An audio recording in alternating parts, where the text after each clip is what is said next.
আচার খেতে কারা কারা ভালোবাসো বন্ধুরা? এই যে চক ঢাল মিষ্টি আচার আজকে তৈরি করছি। কিসের আচার? সবটা তোমাদের দেখতে হবে। সবাইকে ওয়েলকাম, সুস্বাগতম। বন্ধুরা, আচার দেখলেই তো লোভ হয়, জিভে জল চলে আসে। আর এত লোভনীয় আচারটা না, চলো কী দিয়ে বানালাম, কী করলাম বৃত্তান্ত দেখতে হবে। আমার চ্যানেলে সবাইকে ওয়েলকাম বন্ধুরা, সবাইকে সুস্বাগতম। প্লিজ সবাই দেখো, আমি এই আজকে বানাচ্ছি হচ্ছে চালতার আচার। চালতা কিন্তু শীতকালে বেশি পাওয়া যায়, আর চালতার আচার খেতে তো আমার দারুণ লাগে। তোমাদের কেমন লাগে কমেন্ট করে জানাবে বন্ধুরা। তো যারা চ্যানেলে নতুন সাবস্ক্রাইব করে নাও। চালতা কাটতে কিন্তু ভীষণ কঠিন, মানে কারণ চালতার ভিতরে একটা বিজলা বিজলা ভাব থাকে, ওটা কাটবে খুব সাবধানে। চালতাটাকে মাঝখানে ফাঁক করে নিয়ে তারপরে মাঝখান থেকে দেখো লম্বা লম্বা চাকা চাকার মতন আমি বের করে নিচ্ছি, আর ভিতরের একটা শাঁসের মতন থাকে, ওটা ফেলে দিবে প্রথমে। এবার সবটাকে বটি দিয়ে কিন্তু খুব সাবধানে করবে কাটবে যখন। আর চালতা দেখলেই কিন্তু আমার জিভে জল চলে আসে, এত চালতাকে আমি খেতে ছোটো থেকে খুব ভালোবাসি বন্ধুরা। তো চালতা কাটা হয়ে গেল। এবার জলের মধ্যে দিয়ে রেখেছি, এর মধ্যে হলুদ আর একটু লবণ দেবো, ওই বিজলা বিজলা ভাবটা সেটা চলে যাবে।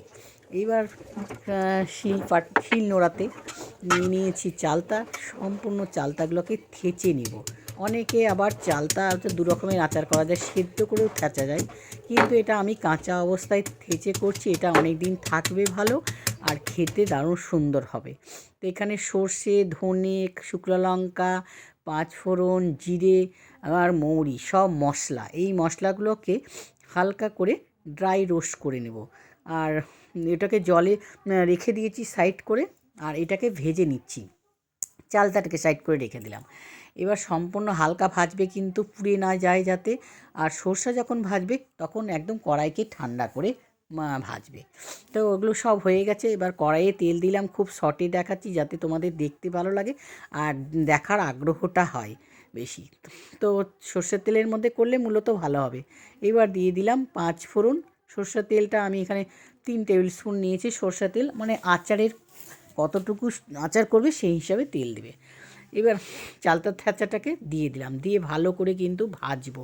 যতটা ভালো করে ভাজবে আচারটা কিন্তু টেস্টি হবে, বা অনেক দিন স্টোর করে রাখতে পারবে বন্ধুরা। আর কাঁচা অবস্থায় করছি তো, আর মানে সেদ্ধ করেও করতে পারো, ও খেতে একটু আলাদা স্বাদ হয়। লবণ দিয়ে দিলাম, লবণ দিয়ে ভালো করে ভাজছি যে লবণটা ভেতরে ঢুকে যাবে। হলুদও দিয়ে দিলাম পরিমাণ মতন হলুদ, আর পরিমাণ মতন স্বাদ, মানে স্বাদ অনুযায়ী হলুদ লবণ দিলাম। দিয়ে ভালো করে ভাজবো। আর কাঁচা লঙ্কা, না কাঁচা লঙ্কা না, সরি, কাঁচা লঙ্কা, শুকনো লঙ্কার গুঁড়ো, আমার মাথাটা খারাপ হয়ে যাচ্ছে, শুকনো লঙ্কার গুঁড়ো দিয়ে দিলাম। দিয়ে এবার জল পরিমাণ মতন দিয়ে এবার চাপা দিয়ে দেবো, একটু সেদ্ধ হবে। আমি এইভাবে করি, এইভাবে করলে কি আমার আমার সুবিধা মতন করলাম, কিন্তু আচারও ভালো থাকে, তার জন্য তোমাদের দেখাচ্ছি। তো এইবার ঢাকা খুলে নিলাম, খুলে নিয়ে তো দেখবো চালতাটা সেদ্ধ হয়েছে কি না। দেখো চালতাটা কিন্তু খুব সুন্দর সেদ্ধ হয়েছে। তো সেদ্ধ হওয়ার পরে এবার গুড় দিয়ে দিচ্ছি। গুড় দিয়ে মেন আচারটা করলে বেশি ভালো হয়।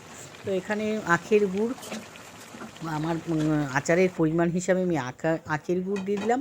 আখের গুড় দিয়ে তারপরে দেখো গুড় কিন্তু আঠালো যখন হয়ে আসবে, অল্প অল্প আঠালো গুড়, বেশ কিন্তু ফেনা ফেনা আর ফুলে ফুলে উঠছে, মানে একটা হয় না, আঠালোর ভাবটা যে আসে, সেটা আঠালোর ভাব দেখা যাচ্ছে বন্ধুরা। ফুলে ফুলে বলছি কেন, আমিও মাথাটা বেলুনের মতন বলছে। এই যে ভাজা মশলাটা দিয়ে দিলাম। আর একটা সিক্রেট মশলা আছে কিন্তু, সেটা কিন্তু আচারে দিলে যা টেস্ট হয় না বন্ধুরা, সেটা তোমাদেরকে বলবো, শেষের দিকে বলবো গিয়ে। হ্যাঁ, এখন দেখো এবার এটা দিয়ে ভালো করে কিন্তু আচারের ভিতরে, চালতার ভিতরে ঢুকে যায়, সেইভাবে অনেকক্ষণ ধরে নাড়তে হবে। তা আমি ভিডিওটা ছোট করছি তোমাদের দেখার সুবিধার জন্য। তো অনেকক্ষণ নাড়বো। এই যে সিক্রেট মশলাটা, পাঁচফোড়ন, ভালো করে পাঁচফোড়নকে রোস্ট করে নিবে, নিয়ে এই পাঁচফোড়ন শিলে গুঁড়ো করবে, গুঁড়ো করে নিয়ে এই দেখো আচারের মধ্যে দিয়ে, আচারের ঘন হয়ে গেছে, একদম আচার রেডি বন্ধুরা। কারা কোথা থেকে দেখছো কমেন্ট করে একটু বলো, আর কেমন হলো বলো। আর এই আচারটাকে স্টোর করে অনেক দিন রাখতে পারবে। চলো এবার শিশিতে ভরে নেব। এই দেখো শিশিতে ভরে নিয়ে বছর 2 বছর রাখো, স্টোর করে এর মধ্যে একটু যদি ভিনিগার দিয়ে রাখো আরে অনেক দিন থাকবে। কারা কোথা থেকে দেখলে কমেন্ট করে জানিও, লাইক করো, শেয়ার করো আর চ্যানেলটাকে সাবস্ক্রাইব করো। টাটা।